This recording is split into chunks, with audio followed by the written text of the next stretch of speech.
The southern gate of Angkor Thom, or Tonle Om Gate, is one of the 5 ancient gates dated to the 12th century, providing access through the 8-meter-high laterite walls of Angkor Thom.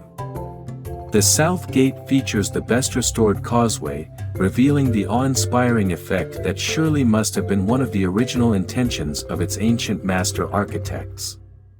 In its day, there would have been no doubt that you were entering the realm of the gods and looking upon one of the world's truly great wonders, an effect it has still till this day.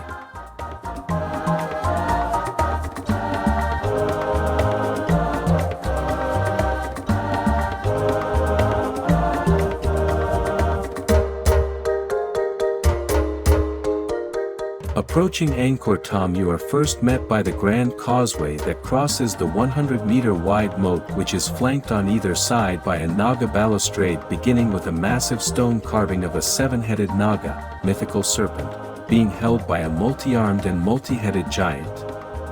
On each side, there are 54 stone giants pulling on the body of the Naga serpent. On one side, the giants represent Devas featuring slender oval eyes and a casual smile, on the other side, depicting Asuras with round bulging eyes and grimacing faces, together representing an endless tug of war between good and evil, the polar forces generating the dynamism of life itself. Some will also connect it to the ancient myth, churning of the Sea of Milk, as so famously depicted on the southern gallery wall of Angkor Wat, and go even further to say that Angkor Thom represents a giant mandala with the Bayon at its center, representing the famed Mount Meru.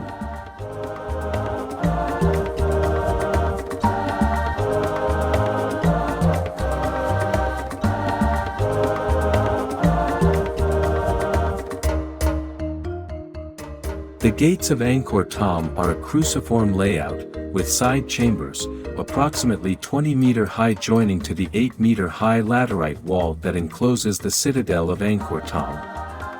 The inner side chamber housed a large pedestal, while the outer chamber is believed by some to have been a guard post, having an access door on the inner wall which was seemingly blocked off in later times. As per the other 4 gates, tri-headed elephants flank either side of the 3.5-meter wide and 7-meter high doorway, pulling up lotus from the waters below with their trunks. Their tusks lost to time. This tri-headed elephant, Devata, can also be seen depicted in the bas-reliefs of Angkor Wat, depicted supporting the god Indra in lintels across the ancient eras, and also as a prominent feature of the nearby terrace of the elephants. They were extraordinarily detailed, and if you look closely, you can still see much of that detail, as mentioned at the base of their trunks, their eyes, the bells hanging from their neck, and so on.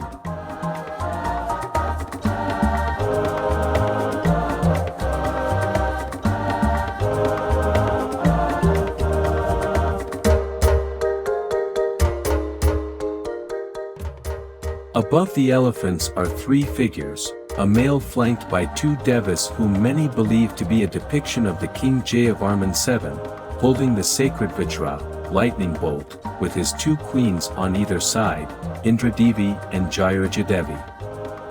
Notably, Henri Marchal, among others, considers it to likely be a depiction of Indra flanked by 2 divinities.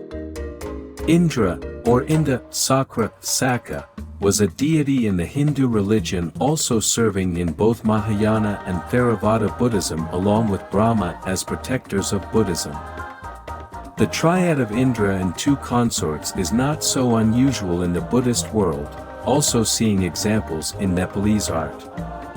Are these 3 figures identical on each side of the gate? I am not sure, with the state of decay it's hard to tell, but it would appear there are differences that might be significant, especially when looking across all the gates with the female characters, at least, featuring differing headdresses, hand positions, and objects held.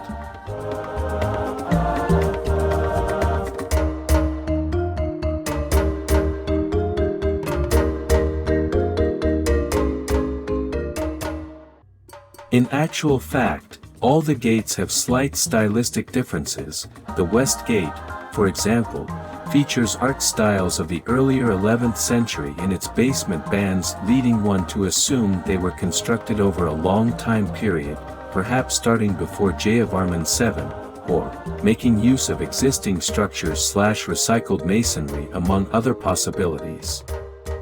Above the entrances, there were originally large frontons with bas-reliefs featuring Avalokiteshvara as the central idol, although these are lost to time but can still be seen in part on the Victory Gate.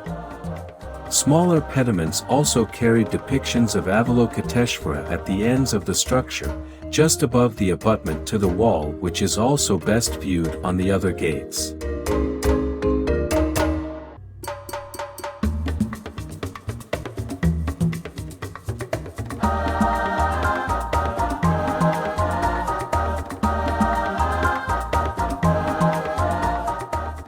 The entrance also had wooden doors that were closed at night according to notes left by the Chinese diplomat who visited Cambodia in the 13th century, Zhao Dugwan.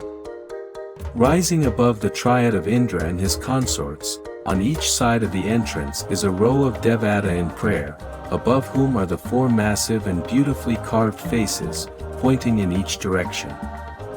In between the faces are singular Devata with long flowing locks of hair imitating the beautiful native vines of the region. The four massive faces are believed by some to be either a depiction of King Jayavarman VII, Avalokiteshvara, or Brahma.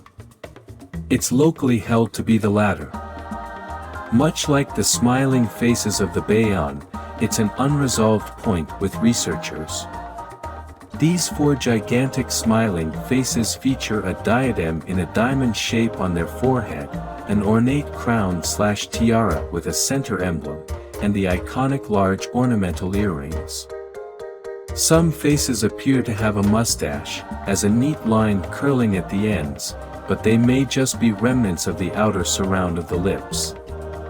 Atop the four faces are three towering temples, the central tower being the tallest, rising up with three false levels with false doors on each side and seemingly ornate lintels and pediments before reaching its lotus flower crown and spire.